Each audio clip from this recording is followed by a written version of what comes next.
मुर्गी और बतख। एक बार एक गांव में एक मुर्गी रहती थी। एक दिन वो जब खाने की तलाश में नदी के पास आई तो एक बतख ने उसे देखा और उसके पास आई और कहने लगी, ओ मुर्गी, क्या तुम मेरे साथ खेलोगी? मुर्गी ने बहुत घमंड से जवाब दिया, मैं और तुम्हारे साथ खेलूं? ना बाबा, मुझे तो अकेले खेलना ही पसंद है। वहीं पास से एक भेड़िया गुजर रहा था। जब उसकी नजर मुर्गी पर पड़ी तो उसके मुंह में पानी आ गया और उसका शिकार करने के लिए वो मुर्गी के पास आने लगा। मुर्गी ने भेड़िए को देखा पर वो कुछ कर नहीं सकी क्योंकि आगे पानी था तो पीछे भेड़िया। बेचारी डर कर यहाँ वहाँ देखने लगी। तभी वहाँ बतख आई और कहने लगी, जल्दी से मेरे ऊपर बैठ जाओ, मैं तुम्हें यहाँ से नदी पार करा दूंगी। मुर्गी उसकी बात मानकर तुरंत उसके पीठ पर बैठ गई और वो दोनों नदी के उस पार जाने लगे। भेड़िए ने उसे देखा और वो बहुत उदास हो गया और वहाँ से चला गया। मुर्गी बतख से कहने लगी, मैंने तुमसे खेलने के लिए मना कर दिया था और तुमसे बहुत बुरे लहजे से बात की थी, मुझे माफ कर दो। उस दिन से वो दोनों बहुत अच्छे दोस्त बन गए। जादुई चूहे की कहानी। एक गांव में कोटैया नाम का एक किसान रहता था। कोटैया के पास बहुत जमीन था। उसके खेत में सारे तरह के फसल उगाता था, पर वो बहुत ही खड़ूस था। बिल्ली को भी एक दाना नहीं देता था। तो कोटैया के घर में बहुत सारे चूहे थे। फसल के बस्तों में फंसी चूहों को दवा देकर मार देता था। बहुत सारे चूहों को ऐसे ही मरते देख उनमें से एक चूहा दुखी होकर भगवान जी से प्रार्थना करती है, भगवान जी, मेरे माँ बाप को उस कोटैया ने मार दिया। बस उन्हें ही नहीं, मेरे परिवार में आधे से ज्यादा चूहों को तो उसने मार दिया और अब बचे हुए हम ऐसे मरने के लिए तैयार नहीं है। हम ऐसे ना मरे करके हमें कोई वरदान दो भगवान जी। ऐसे सच्चे मन से प्रार्थना करने वाली चूहे के सामने भगवान जी तुरंत प्रकट हुए और पूछा, चूहे, तेरी सच्चाई से मैं खुश हुआ। तुझे कौन सा वरदान चाहिए? अपनी इच्छा मांगो। मैं कोई दवाई से ना मरूं, ऐसा कोई वरदान दो भगवान जी। भगवान जी ने कहा, तथास्तु, तुम्हारे पूछे गए वरदान के साथ ही तुम्हें कुछ शक्तियाँ भी दे रहा हूँ। तुम्हें जब भी मारने का प्रयास करने पर एक फसल का बस्ता प्रकट होगा, पर उसे तुम्हारी आज्ञा के बिना कोई भी छू नहीं सकता। ये वरदान भी लो। बोलकर चूहे को वरदान प्रसाद करके भगवान गायब हो गए। वरदान पाने वाला चूहा बहुत खुश हुई। उसमें कुछ शक्तियाँ आती है। तब से वह चूहा जादुई चूहे में बदल जाती है। धन्यवाद भगवान जी, मेरे पूछते ही आप ऐसे प्रकट होकर मुझे वरदान दिए। तुम बहुत ग्रेट हो जी। नहीं नहीं, आप तो महान हो। ऐसे वरदान दोगे करके मुझे पहले ही पता होता तो हमारे समाज को और बढ़ाते। ठीक है, अब कोई नहीं, वो तो अब भी कर सकते हैं, सबको बचाना है अभी। बोलकर चूहे ने निर्णय लिया। एक दिन कोटैया चूहे को दवाई डालता हुआ बोला, अरे रे, इन चूहों का शोर ज्यादा हो गया, ये नई दवाई डालकर इन्हें मार दूंगा। उन बातों को सुनने वाली जादुई चूहा फसल के बस्तों से बाहर आकर बोली, हा हा हा, तेरे चालबाजियां अब नहीं टिकेंगे, बंद करो ये अभी। क्या? थोड़ी सी आवाज आई तो तेजी से भागने वाले हो तुम? सामने आकर मुझे ही उल्टा जवाब दे रही हो। रुको, तेरा काम अभी करता हूँ। बोलते हुए लकड़ी से मारने लगा, पर चूहा उसे नहीं मिली। रुक रे रुक। हाँ, तुम्हारे बोलते ही ही सुनने के लिए तुम बड़े मेरे मालिक हो क्या? जाओ जाओ। क्या तुझे कितनी घमंड है, मुझे कितनी बातें सुना रहा है। रुक रे रुक, तेरा काम तो अभी करता हूँ। बोलते हुए चूहे को लाठी से एक मारता है। उस चूहे को मार लगते ही वहाँ तुरंत एक फसल का बस्ता प्रकट होता है। उसको देखते ही झटका खाने वाला खोटैया पास गया तो वो बस्ता बाहर के फसल का ही है। खोटैया खुश होकर उसने उसे छूने की कोशिश की पर उसके हाथ नहीं लगी। ऐसा क्यों हो रहा है करके खोटैया सोच रहा था तो तभी चूहे ने कहा, मैं जादू ही चूहा हूँ, मुझे मारोगे तो ऐसे फसल आते हैं पर उसे तुम छू भी नहीं सकते। मैं आज्ञा दूं तो ही तुम्हारे पास आएंगे। खोटैया ने कहा, अच्छा पर ये कैसा हो सकता है? ठीक है छोड़, इतने दिन मेरे फसल को तुमने खाया ना, अब तुम्हारे जादू से और भी फसल के बस्ते दिलाओ ना। मेरे परिवार में आधे से ज्यादा लोग तुम्हारी वजह से मुझसे दूर हुए। तुम्हें मैं मदद करूं? तुम किसी का मदद नहीं कर सकते, तुम्हें मैं क्यों दूं? बिल्कुल नहीं दूंगा। अरे यार ऐसा मत बोलो चूहे, मेरे किए गए कामों के लिए मुझे माफ करो। ये फसल के बस्ते को मुझे दे दो ना यार, तुम जो कहोगी मैं वो करूँगा। चूहे ने कहा, ओहो सच्ची, तुम्हारी इच्छा को देखकर लगता है कि कुछ भी करोगे तुम। ठीक है फिर, अब से हमारे ऊपर कोई दवा नहीं डालोगे, तुम्हें आए हुए खेत में से थोड़ा गरीबों को दान करोगे।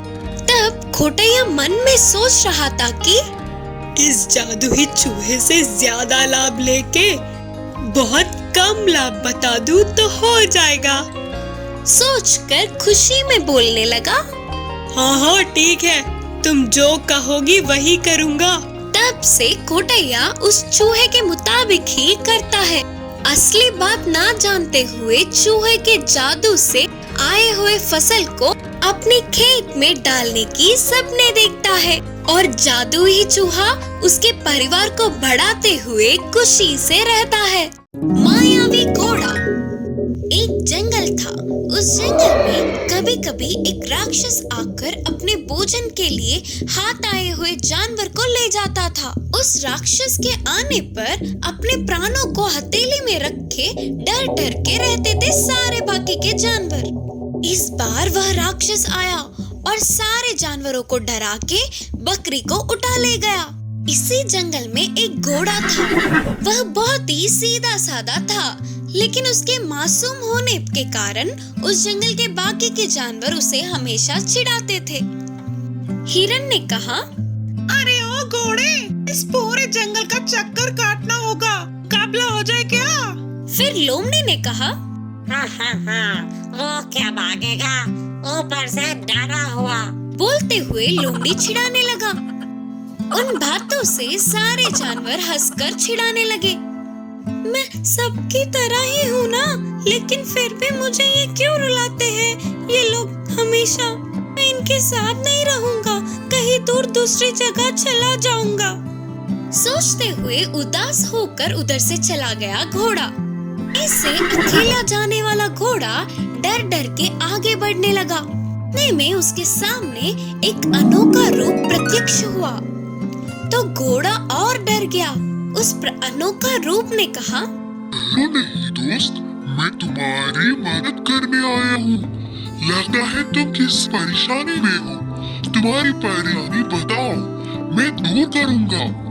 ऐसे उसके इतने अच्छे से बात करने पर घोड़े को बहुत हिम्मत मिली और उसने अपनी सारी परेशानियों को बताया। फिर उस अनोखे रूप ने कहा, तुम्हें देखकर मुझे बहुत दया आ रही है। ठीक है, कोई बात नहीं, मैं तुम्हें मायावी घोड़ा में बदल दूंगा। उससे तुम तेजी से भाग सकोगे, किसी से भी जीत सकते हो। बोलकर उसे मायावी घोड़े में बदल दिया। वह बहुत शक्तिशाली बनने पर घोड़ा बहुत खुश हुआ और तेजी से भागते हुए अपने लोगों के पास आया। क्यों रे, फिर वापस आ गया? मुकाबले करने के लिए तैयार हो क्या? इसके कारनामों को देख लगता है कि ये किसी ना किसी दिन मरेगा ही। उनके साथ ही बाकी के सारे जानवर भी घोड़े को चिढ़ाते हुए हंसने लगे।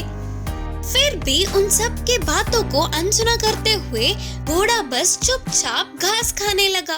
फिर थोड़ी देर बाद बड़े बड़े आवाजें करते हुए राक्षस वहां आया तो सारे जानवर डर के भागने लगे। राक्षस लोमड़ी को उठाकर ले गया। इस बार राक्षस के पीछे ही घोड़ा तेजी से भागने लगा। फिर राक्षस के साथ युद्ध के मैदान में उतरा। आखिर में मायावी घोड़े के हाथों राक्षस मर गया। लोमड़ी को लेकर घोड़ा अपने लोगों के पास आई। इसे उतने बलशाली राक्षस को घोड़े ने किस तरह हराया करके लोमड़ी अपने बाकी के सभी जानवरों से बोली। सारे जानवर चौंक गए। फिर घोड़े ने कहा, हमारे बल जानने के लिए हम आपस में मुकाबला करना नहीं, बल्कि हमारे दुश्मन से जीतना काफी है। तब सारे जानवरों ने घोड़े को छिड़ाने के लिए क्षमा मांगा। उस राक्षस से पीछा छूटने पर सारे जानवर खुशी से घोड़े को अपना नेता बनाया। भास और लोमड़ी की कहानी। एक जंगल में माँ हाथी और उसकी बच्ची रहते थे। वे दोनों खाने के लिए पूरे जंगल में घूम रहे थे। एक दिन उनके ऐसे घूमते हुए नन्ही हाथी पर एक बड़ी सी डाल टूट के गिरने पर वो वहीं मर गई। उसके इकलौते बच्चे को मर जाने पर माँ हाथी रोने लगी। वह रोती रही और वह ऐसे अपनी बच्ची को छोड़कर नहीं जा पा रही थी। ये सब एक बाज पेड़ से देख रहा था। हाथी के बच्चे के शरीर को देखते ही उसके मुंह में पानी आ गए, लेकिन उसकी माँ उधर से जा ही नहीं रही थी। रात ढल गई तो उसका जमीन पर घूमना मुश्किल था। ऐसे चालाकी से सोचकर हाथी के पास जाकर बोला, दोस्त, और कब तक ऐसे रोती बैठोगी? रात हो गई तो सारे भूत यहाँ पहुँच जाएंगे, इसीलिए तुरंत ये जगह छोड़कर चले जाओ, यही तुम्हारे लिए अच्छा होगा। बोलते हुए जल्दबाजी करने लगा बाज। इतने में ही उसी तरफ से गुजरने वाली लोमड़ी ने भी देखा।